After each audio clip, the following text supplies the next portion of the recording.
Bekerja di keluarga mantan Kadif Propam Polri Irjen Verdi Sambo. Adapun kedua orang yang dimaksud yakni sopir dan ajudan istri Verdi Sambo. Penahanan ini berkaitan dengan kasus kematian Brigadir J di rumah Sambo pada Juli lalu.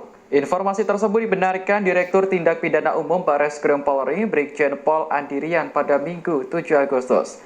Andi menyebutkan sopir dan ajudan tersebut masing-masing berinisial Barada RE dan Brigadir RR. Dikutip dari tribunnews.com, Barada RE dan Brigadir RR kini sudah ditahan di Barreskrim Polri. Andi memastikan penahanan keduanya berkaitan dengan kasus tewasnya Brigadir J.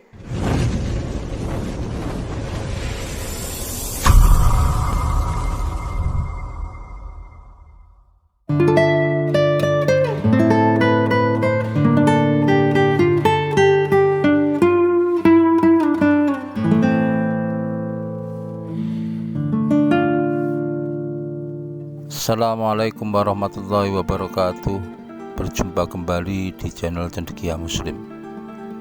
Itu tadi teman-teman sebuah video yang memberikan informasi ya sebagai perkembangan dari perjalanan perkara terbunuhnya Brigadir J ya.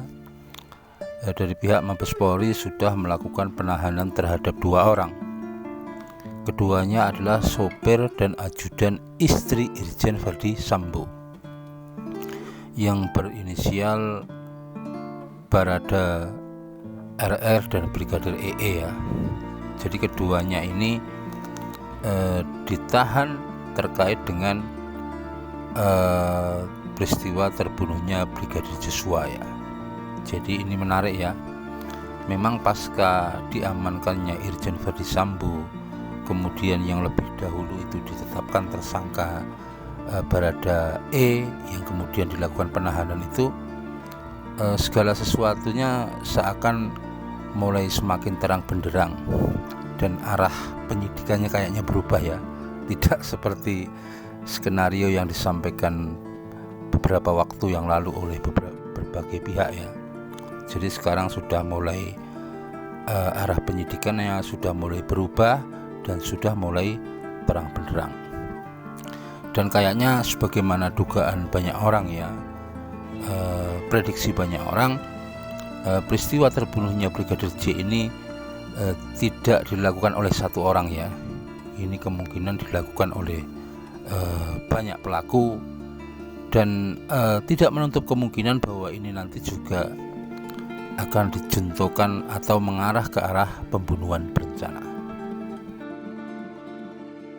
Teman-teman sekalian, yang menarik ya, pasca ditetapkan sebagai tersangka dan dilakukan penahanannya Barada E, dan setelah terjadi pergantian penasihat hukum ya.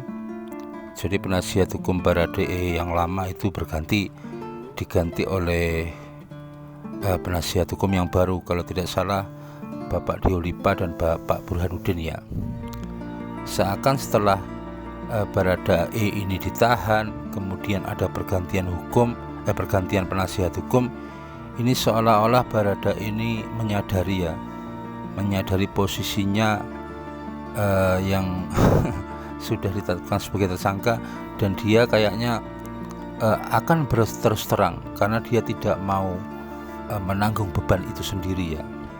Jadi dia akan berterus terang terkait apa yang terjadi dan kemudian siapa pihak yang terlibat pada peristiwa itu.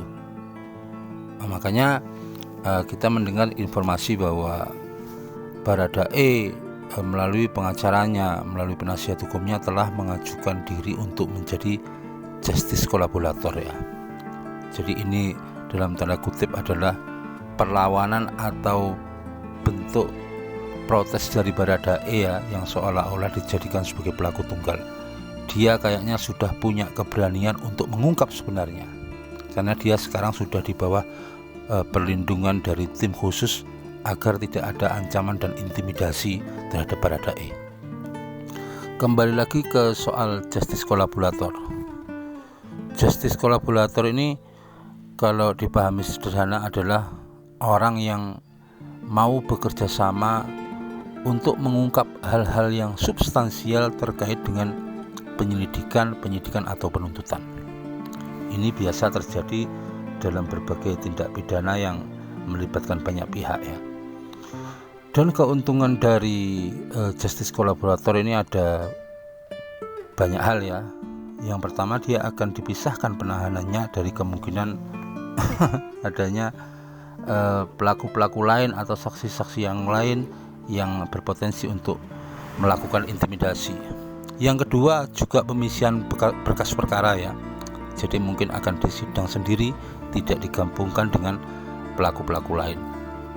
Dan yang ketiga itu yang paling penting ya, sebagai wujud apresiasi atau penghargaan terhadap justice kolaborator karena telah bekerja sama dengan baik untuk mengungkap sebuah peristiwa pidana yang melibatkan banyak orang, maka justice kolaborator ini biasanya akan diberi pertimbangan untuk keringanan hukumannya.